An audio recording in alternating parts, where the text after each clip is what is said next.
Bien, hermanos, les saludo a todos y en este momento vamos a continuar con nuestro estudio de Primera de Corintios. Vamos a tratar de avanzar 3 versículos más de ese capítulo 6, versículos del 9 al 11. Primera de Corintios 6, del 9 al 11.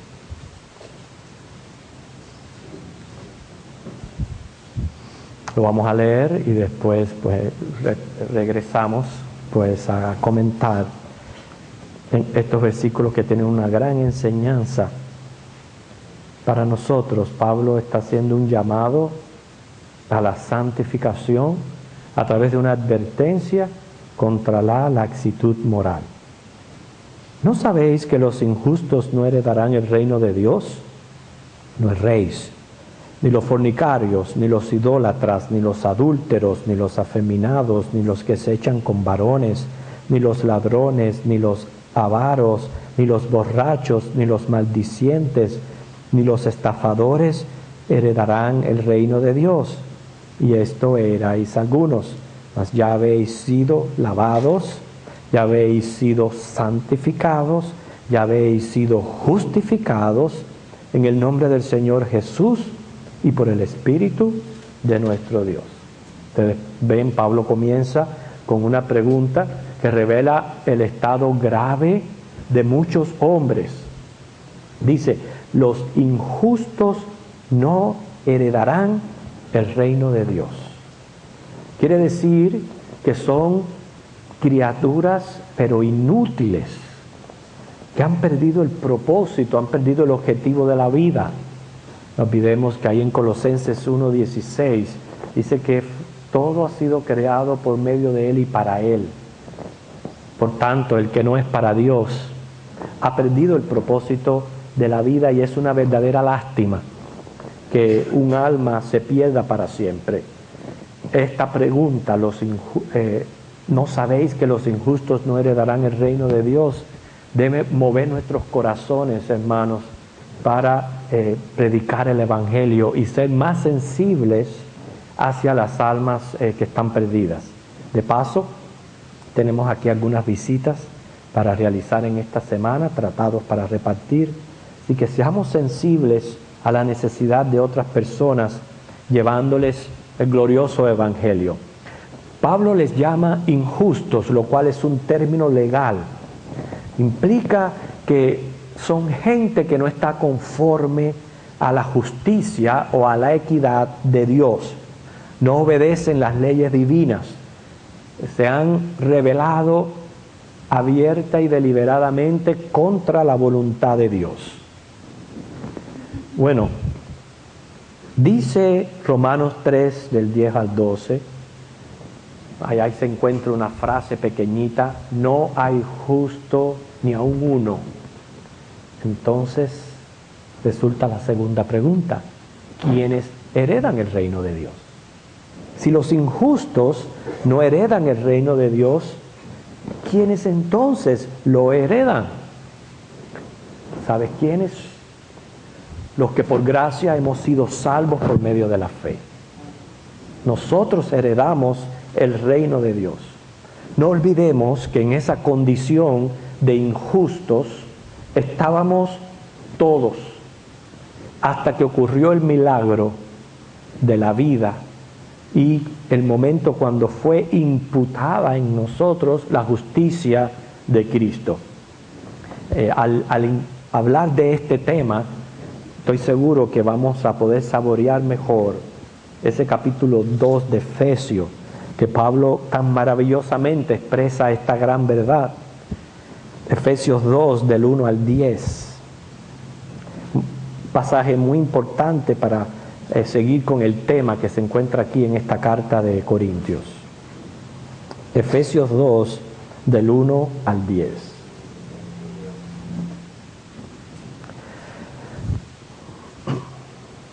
Dice, y Él os dio vida a vosotros cuando estabais muertos en vuestros delitos y pecados. Éramos injustos.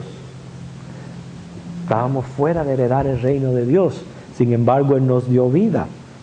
en los cuales dice anduvisteis en otro tiempo, siguiendo la corriente de este mundo, conforme al príncipe de la potestad del aire, el espíritu que ahora opera en los hijos de desobediencia. O sea, antes de que ocurrió este milagro de que Él nos dio vida, mira cómo andábamos. Dice, entre los cuales también todos nosotros vivimos en otro tiempo. ¿Cómo vivíamos? En los deseos de nuestra carne, haciendo la voluntad de la carne y de los pensamientos. Fíjense cómo vivíamos, siguiendo nuestro propio pensamiento y satisfaciendo las necesidades de la carne. Y éramos por naturaleza hijos de ira, lo mismo que los demás. Así estábamos, hijos de ira. Pero Dios, miren ese pero ahí, pero, como diciendo, si no hubiera intervenido Dios, hermanos, estuviéramos en esa condición. Siguiéramos siendo injustos, siguiéramos siendo hijos de ira, siguiéramos viviendo para satisfacer la carne y según nuestros pensamientos y obedeciendo al príncipe de este mundo. Pero Dios dice que es rico en misericordia por su gran amor con que nos amó. Y vuelve a especificar ahí Pablo, aún estando nosotros muertos en pecado, nos dio vida juntamente con Cristo. Y especifica, por gracia sois salvos. Y juntamente con Él nos resucitó, asimismo nos hizo sentar en los lugares celestiales con Cristo Jesús, para mostrar en los siglos venideros las abundantes riquezas de su gracia en su bondad para con nosotros en Cristo Jesús. Estos versículos nos preparan para recibir prácticamente el pasaje lema de la gracia, que es Efesios 2, 8 y 9, porque ahora dice, porque por gracia sois salvos por medio de la fe, esto no de vosotros, pues es don de Dios, no por obras para que nadie se gloríe, porque somos hechura suya, creados en Cristo Jesús para buenas obras, las cuales Dios preparó de antemano para que anduviésemos en ellas. A todos los que hemos recibido esta gracia, que estamos gozando de esta salvación, se nos exhorta, como Pablo lo hizo a Corintios, se nos exhorta a comportarnos como verdaderos hijos de Dios, que verdaderamente nos hemos arrepentido de pecado y que sabemos que tenemos un llamado serio, responsable, a ser santo como nuestro Padre que está en los cielos es santo. ¿Cómo lograrlo? ¿Usted sabe cómo lograrlo?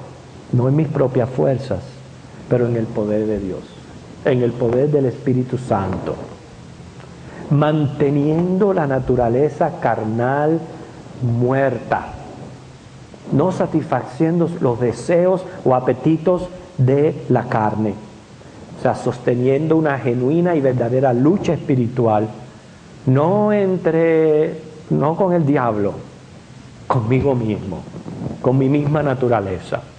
Muchas veces estamos muy pendientes de las luchas espirituales con los demonios y los diablos y no sabe que la peor lucha es la suya misma, la que ocurre dentro de su interior, entre su espíritu y la carne. La carne demandando por un lado, el espíritu por el otro. Pero si usted se olvida de cómo ocurrió su salvación, que fue por gracia, y usted se olvida que tiene un llamado a la santidad, y se olvida que cuenta con el poder del Espíritu Santo, y en vez de alimentar el espíritu, lo que hace es satisfacer los deseos de la carne, es por eso que muchos cristianos fallan. Dice aquí en este versículo 9, una pequeñita exhortación pero con tanto significado, dice, no erréis. La palabra que se usa aquí da el sentido de no andar vagando, no aceptar o no dar en el blanco. Se cuenta de un turista que iba conociendo los pequeños pueblos que habían en el país y entra a una aldea y le llamó la atención algo muy curioso. En la mayoría de los árboles había un tiro al blanco con una flecha exactamente en el mismo centro. Y eso le llamó la curiosidad, o sea, la atención, ¿no? ¿Qué puntería, qué aceptación en la persona que hizo esto? Cuando ya iba saliendo de la aldea, se encuentra con un muchacho intrépido que tira la flecha, la clava en el árbol y luego iba y le pintaba el círculo alrededor. No es la idea de lo que está diciendo Pablo aquí. La idea es no errar. No podemos vivir nuestra vida cristiana vagando así, ¿sí? Despreocupados por nuestra propia vida espiritual, sino tenemos que dar al blanco. Cuando dice no erréis, ustedes ven que a veces nosotros lo leemos y suena simple, pero no erréis trata por todos los medios de perseguir esa perfección. No somos perfectos, pero el hecho de que yo no soy perfecto no justifica mis acciones pecaminosas, al menos tampoco quita que yo trate, hermano, y esto tiene que ocurrir todos los días de mi vida, cuando yo abro los ojos. Yo pienso que mi primera oración a Dios es prácticamente gemir por santidad. Gemir para que el Señor me aparte todo lo que pueda ser tentación delante de mí, que Él limpie mi camino. Por eso que es parte de la oración modelo. El Señor dice, guárdanos de tentación. Que ustedes creen que el Señor nos estaba enseñando a orar cuando decíamos así. Es que el mismo Dios nos limpie para yo ese día, cuando yo me acueste, yo pudiera decir, tengo ahí un tiro al blanco y le tiré hoy y me acerqué lo más posible al centro. Ojalá que todos pensáramos en esa manera. Aquí le está hablando a los que no se conforman con las normas cristianas, entonces se les ve inquietos, inclusive les parece cosa extraña vivir en santidad de vida. Están tan acostumbrados a pecar que se encuentran extraños si no hacen esto, no hacen lo otro, si no buscan aquí, no buscan allá. Hermano, estése tranquilo, deje todo eso y tenga determinación. Dice que una libra de determinación vale más que una tonelada de arrepentimiento. Entonces tenga determinación. ¿Por qué? Porque el Señor nos ha justificado, pero Él nos manda a que nos santifiquemos. Ahí en 2 de Timoteo 2:19 dice que somos sellados para salvación. Pero claramente dice, apártese de iniquidad todo aquel que invoque el nombre de Dios. Sí, ya tienes tu salvación segura, pero trabaja en tu santidad. Esa es tu responsabilidad para que evites las graves consecuencias del pecado, para que no te tengas que lamentar. Ya hemos mencionado en otras ocasiones la condición moral que tenía la ciudad de Corintios. Dos cualidades pésimas: era inmoral y pagana. Inmoral y pagana. En medio de esa ciudad Dios tenía a su pueblo, Dios estaba levantando la iglesia, Dios a los que salvó, a los que componían esa iglesia de Corintio, venían de haber experimentado las bajezas que se hacían en esta ciudad. Sin embargo, Dios los llamó, y aquí menciona una lista de diferentes pecados, y algunos, yo les voy a dar el significado de cada uno de ellos, algunos significados muy interesantes, y por lo menos yo los recibo prácticamente como nuevos conceptos que no me había dado cuenta anteriormente. Fornicación es practicar el coito fuera del matrimonio. Idólatras es adorar un ídolo, pero noten el nuevo concepto, es amar y admirar más de lo debido a una persona o a alguna cosa. Idolatría. No es solamente un ídolo, es amar o admirar a una persona o a una cosa más de lo debido. Adúlteros es alterar la pureza de una cosa mezclándola con algo ajeno. Por eso es que se usa para el matrimonio, como dice Hebreos 13:4. Es, de nuevo repito, alterar la pureza de una cosa mezclándola con algo ajeno. Ejemplo, muchos de los pobres cubanos toman café adulterado.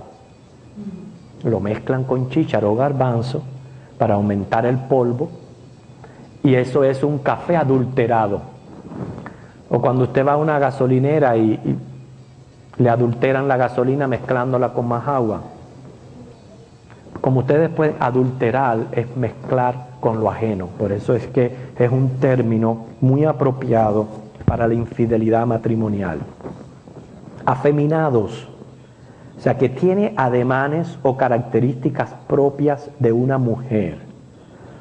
Hoy quieren justificarlos llamándoles transexuales. Y lo quieren justificar así, es verdad. Dicen que son hombres y mujeres presos en cuerpos extraños. Mentira, mentira. Que Dios no los creó así. Dios los creó hombre y mujer. Pero están también, dice Pablo, los que se echan con varones, que son los que tienen relaciones con hombres, pero no necesariamente presentan ademanes. Están los ladrones. Eso no hay que explicarlo, ¿no? Los ladrones son los que roban, pero ¿cuántas maneras hay de robar? ¿No es cierto? Podemos robar las horas en el trabajo, ponchar la tarjeta e irnos y después regresar, robar la luz, robar el agua, robar la electricidad. ¿Cuántas maneras hay para robar? Ladrones, avaros, es un afán excesivo de acumular riquezas. Y de eso sufren muchos cristianos, se vuelven avaros. No se conforman, como dice Hebreos 13:5, con el abrigo, el sustento, sino tú los ves que lo que quieren es acumular y acumular riqueza. Y por acumular riquezas, abandonan lo más importante en sus vidas, que es rendirle culto al Dios que da la riqueza. Pero cuando entonces el Señor hace así, aprieta y cierra, entonces a llorar y a buscar de Dios. Pero no se dan cuenta que han sufrido por ser avaros.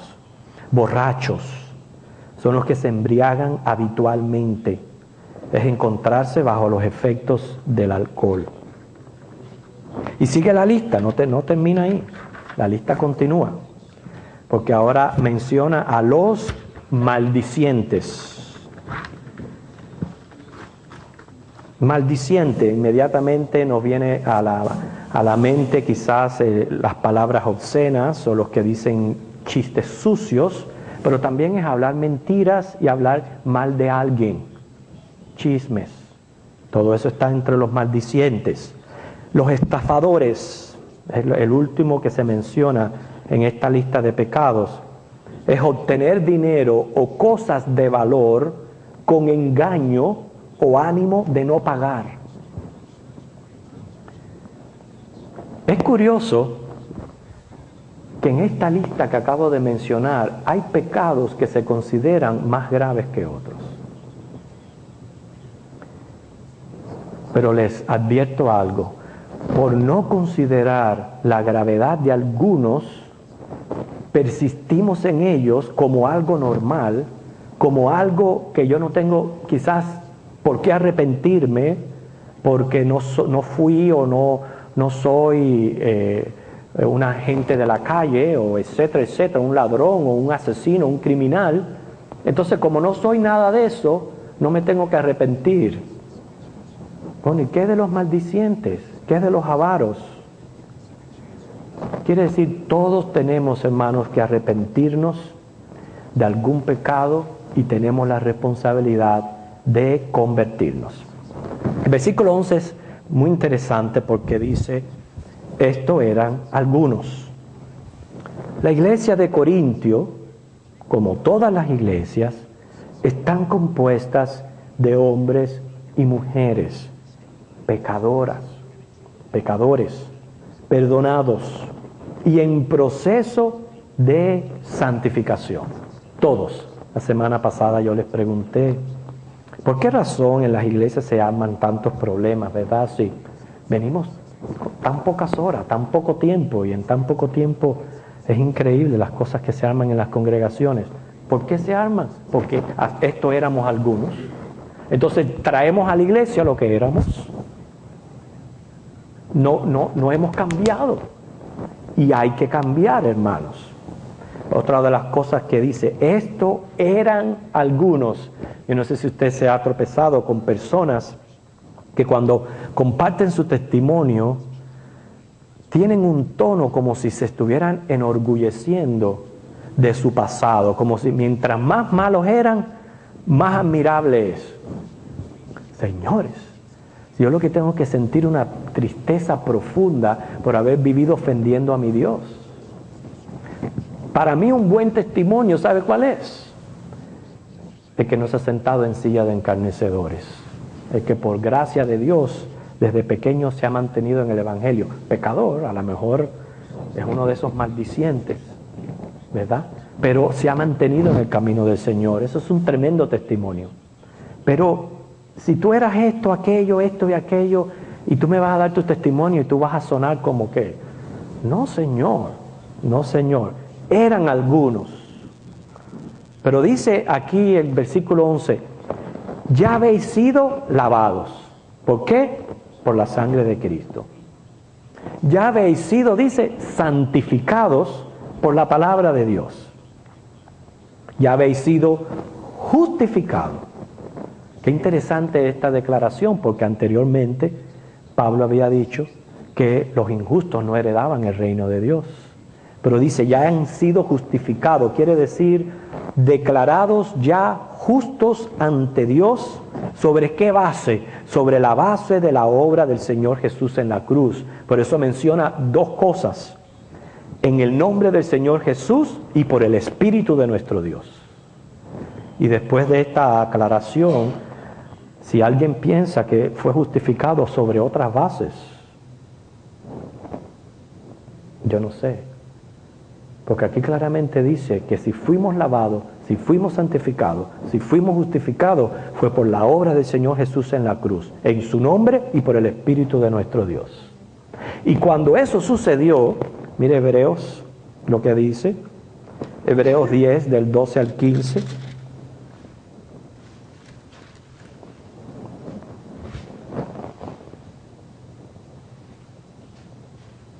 Hebreos 10, del 12 al 15.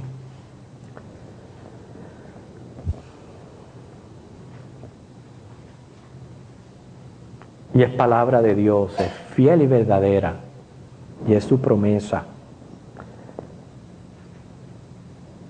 para creerla, para no dudarla. Pero Cristo, habiendo ofrecido una vez para siempre un solo sacrificio por los pecados, se ha sentado a la diestra de Dios. Un sacerdote sentado es alguien que ya terminó su obra. Por eso se sienta, porque ya terminó su obra. Lo que él tenía que hacer como sacerdote, lo hizo. Una sola vez y para siempre. Por eso dice, de ahí en adelante, esperando hasta que sus enemigos sean puestos por estrado de sus pies. De ahí en adelante está esperando el día de su venida. ¿Ok? Porque con una sola ofrenda hizo perfecto a los fornicarios que se arrepintieron, a los idólatras que se arrepintieron, a los adúlteros que se arrepintieron, a los afeminados que se arrepintieron, a los que se echan con varones que se arrepintieron, a los ladrones que se arrepintieron, a los avaros que se arrepintieron, a los borrachos que se arrepintieron, a los maldicientes que se arrepintieron, a los estafadores que se arrepintieron. Hizo perfecto para siempre a los santificados. Y nos atestigua lo mismo el Espíritu Santo. Hermanos, hay muchas maneras. Nosotros a veces pensamos que solamente están mal aquellos que niegan a Cristo y niegan su misión, confundiendo su persona, confundiendo la misión que Él hizo. Y los declaramos sectarios porque están negando estas verdades básicas de la salvación. Pero ¿sabe que hay otras maneras de ofender a Dios en esto? No es solamente estableciendo sacramentos basados en la propia justicia humana.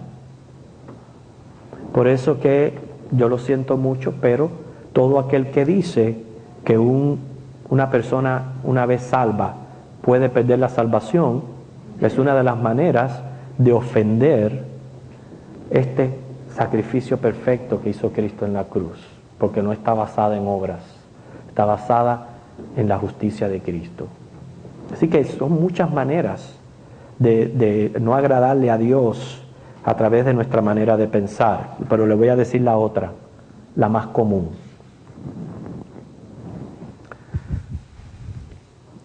Lo cual no quiere decir que sea efectiva, pero es ofensiva. Cuando uno anula el efecto de este sacrificio de dos maneras, no dándose por perdonado, ni perdonando a los demás. Cuando me refiero perdonando a los demás, es que muchos cristianos piadosos ven con escepticismo que Dios pueda llamar, limpiar, justificar, transformar a un afeminado, a una prostituta, a un ladrón o a un asesino. Piensan que eso no puede ser. Y la manera que lo prueban es porque continuamente le están quizás recordando a esa persona lo que era y haciéndole sentir como si fueran la basura. No olvidemos que al principio de esta carta dice Pablo que el Señor le agrada coger lo vil del mundo y levantarlo y hacerlo algo a alguien. ¿Sabe qué? Para que todo aquel que se crea algo se tenga que quedar con la boca callada. Qué triste que un maldiciente con su mente atestada de prejuicios trate de anular la eficacia del sacrificio de Cristo. Ahora, ¿no están de acuerdo conmigo que después de haber leído Hebreos y después de haber leído este pasaje de Corintios, que comportarse de esa manera es ofensivo a Dios? ¿O estoy equivocado? Al contrario, hermanos, cuando yo veo que Dios salva a las personas, tiene que causar alegría y gozo en mí, y yo tengo que al contrario, gozar lo que Cristo está haciendo en la vida de estas personas. Pero volviendo a estos versículos, que la semana que viene vamos a ver cuando Pablo le dice a estos corintios que las cosas eran lícitas, y es un tema muy interesante también en nuestro estudio, pero hasta aquí todas estas cosas la practicaban los corintios antes de Cristo. O sea que el verdadero creyente tiene que marcar una gran diferencia en su vida. La sangre de Cristo nos limpia de todo pecado, sin dejar ningún pecado excluido, ninguno.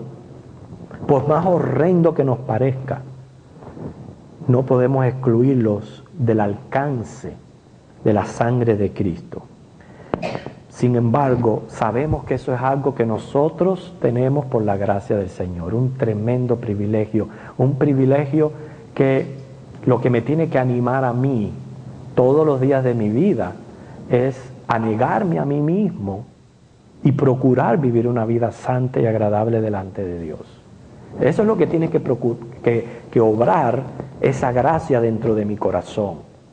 Es motivarme a negarme a mí mismo. Cuando yo digo negarme a mí mismo es mantener esa naturaleza carnal muerta. Muchos dicen, no, yo no puedo, esa es mi debilidad. Esa misma debilidad es la que tienes que mantener muerta por la causa de Cristo. Y cuando una cosa permanece muerta por mucho tiempo, créalo, desaparece. El poder del Señor, porque ahora después lo va a decir aquí, el poder del Señor puede hacer esto, por eso no tenemos excusa. Para que si yo me caracterizaba, porque dice esto es alguno. Cuando dice alguno es porque no todos son lo que menciona aquí Corintio. Es obvio. Pero cada uno tiene de dónde cojear. Entonces, eso que te caracteriza a ti, en eso es que tú tienes que trabajar. La idea aquí es, no pienses que quizás porque no es un pecado por la cual fuiste a una cárcel, lo tengas que descuidar. O piensas que no tienes que preocuparte por eso. Si a ti te identifica algo de lo que Pablo mencionó aquí, hermano, trabaja en eso para glorificar a nuestro Señor. Es la única manera de nosotros poder cumplir con esa demanda de santidad que tenemos de parte de Dios. Que el Señor les bendiga. La semana que viene vamos a continuar con el próximo versículo hablando de las cosas que son lícitas. ¿Okay? Lo cual va a ser un tema muy interesante.